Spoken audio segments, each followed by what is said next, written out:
Bienvenue à tous dans un nouvel épisode du podcast de la diva du Feng Shui. Aujourd'hui, nous allons plonger dans le monde fascinant des symboles personnels et culturels en Feng Shui. Comme vous le savez peut-être, le Feng Shui est un art ancien chinois qui se concentre sur l'harmonisation de l'énergie dans nos espaces de vie. Mais saviez-vous que vous pouvez enrichir cette pratique en incorporant des symboles qui résonnent profondément avec vous personnellement ou qui font partie de votre culture? Alors installez-vous confortablement et laissez-moi vous guider à travers ce voyage spirituel et esthétique. En premier, voyons les fondements des symboles en Feng Shui. Les symboles en Feng Shui jouent un rôle crucial pour attirer l'énergie positive, appelée Qi, et repousser les énergies négatives. Traditionnellement, le Feng Shui utilise des symboles tels que les dragons, les grues, les poissons pour apporter chance, longévité et prospérité. Mais au-delà de ces symboles universels, il est possible d'ajouter une touche personnelle qui vous parle à un niveau plus profond. Alors voyons cette intégration de symboles personnels. Commençons par parler des symboles donc personnels. Ces symboles sont des objets, des images ou même des couleurs qui ont une signification particulière pour vous. Cela pourrait être une photo de famille, un objet de votre enfance ou une œuvre d'art que vous adorez. Lorsque vous intégrez ces éléments dans votre espace, vous créez une atmosphère qui est non seulement harmonieuse, mais aussi profondément connectée à votre histoire personnelle et à vos émotions. Alors, quelques conseils pratiques. Identifiez vos symboles personnels. Réfléchissez aux objets ou aux images qui évoquent des sentiments de bonheur, de sécurité. Ces éléments peuvent renforcer l'énergie positive dans votre espace. Placez-les stratégiquement. En fonction des principes du Feng Shui, placez ces symboles dans les zones de votre maison qui bénéficieraient le plus de l'énergie qu'ils apportent. Par exemple, une photo de famille heureuse pourrait être placée dans le secteur de la santé et des relations familiales. Voyons maintenant l'intégration de symboles culturels. Ceux-ci peuvent varier énormément d'une culture à l'autre, mais ils ont tous en commun une profonde signification symbolique et spirituelle. Par exemple, les mandalas dans la culture hindoue et bouddhiste, les attrape-rêves chez les Amérindiens ou encore les poupées d'Aruma au Japon. Alors, quelques conseils pratiques. Déjà, respectez les traditions. Lorsque vous utilisez des symboles culturels, il est important de les comprendre et de les respecter. Prenez le temps d'apprendre leur signification et comment ils sont traditionnellement utilisés. Harmonisez avec votre décor. Assurez-vous que ces symboles s'intègrent harmonieusement avec le reste de votre décor pour ne pas créer de déséquilibre visuel ou énergétique. Alors, quels sont les bienfaits de l'intégration de symboles? En ajoutant des symboles personnels et culturels dans votre pratique du Feng Shui, vous créez un environnement qui est non seulement équilibré, mais aussi riche en signification et en énergie positive. Ces symboles servent de rappel visuel de ce qui est important pour vous et peuvent renforcer vos intentions et vos aspirations.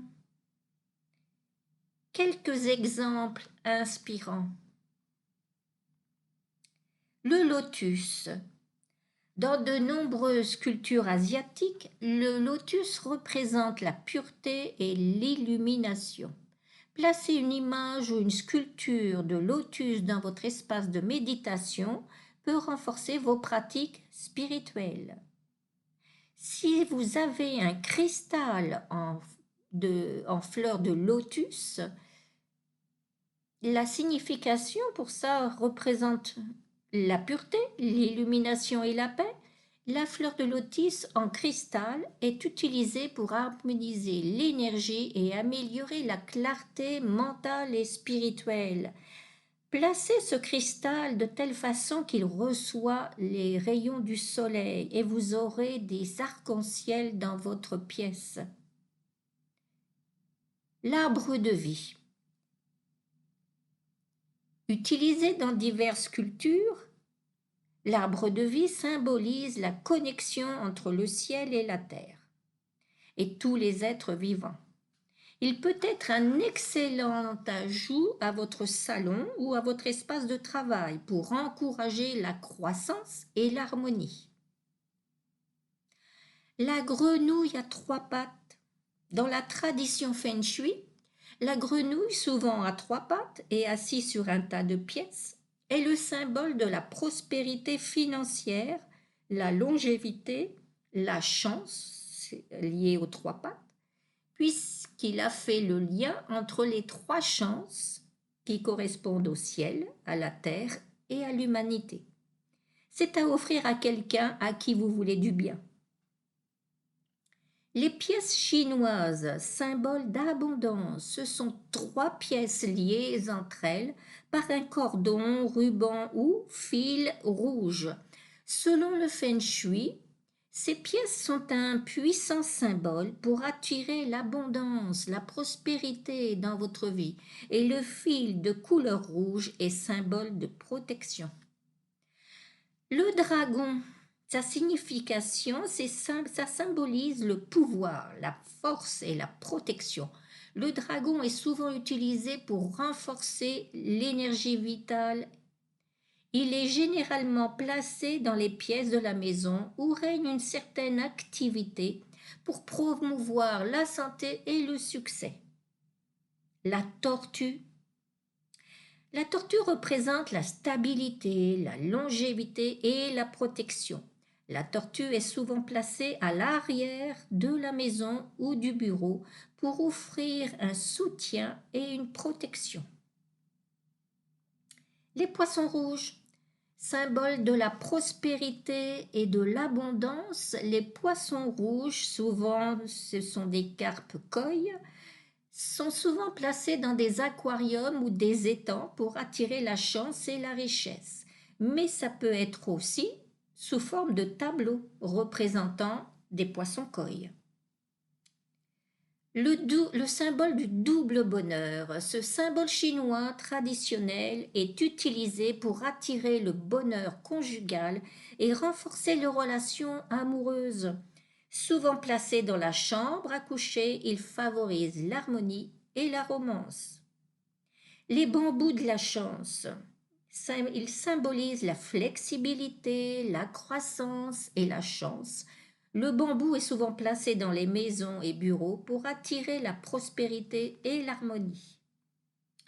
L'éléphant, il représente la sagesse, la force et la protection. L'éléphant est souvent placé près de l'entrée pour attirer la bonne fortune et éloigner les énergies négatives. C'est mieux de trouver un éléphant qui a la trompe qui se relève.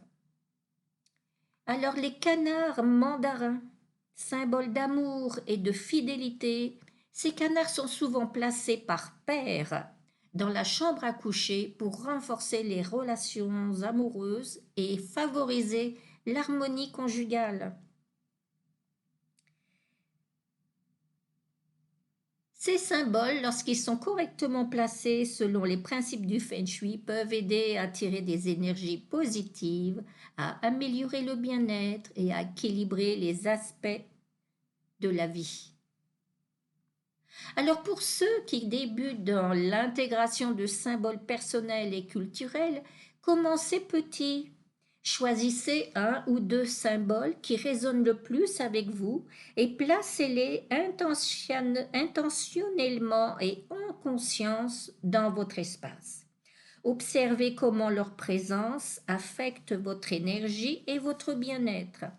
Avec le temps, vous pourrez ajouter davantage de symboles et affiner leur placement pour créer une atmosphère parfaitement équilibrée et significative. Voilà, chers auditeurs, un aperçu de l'utilisation des symboles personnels et culturels en Feng Shui. En intégrant ces éléments, vous pouvez non seulement améliorer l'énergie de votre espace, mais aussi créer un environnement qui raconte votre histoire et reflète vos valeurs. Rappelez-vous, le Feng Shui est une pratique personnelle et flexible. N'ayez pas peur d'expérimenter et de trouver ce qui fonctionne le mieux pour vous. Merci d'avoir écouté cet épisode du podcast de la Diva du Feng Shui. J'espère que vous avez trouvé ces conseils utiles et inspirants. N'oubliez pas de vous abonner et de partager ce podcast avec vos amis et votre famille. À la prochaine fois et que l'énergie positive soit avec vous. Je suis Francine, votre guide vers une vie où l'harmonie intérieure et extérieure se rencontrent. Restez inspirés, restez équilibrés, que la paix et l'harmonie vous guident toujours. Avec gratitude, Francine Caillard, la diva du Feng Shui.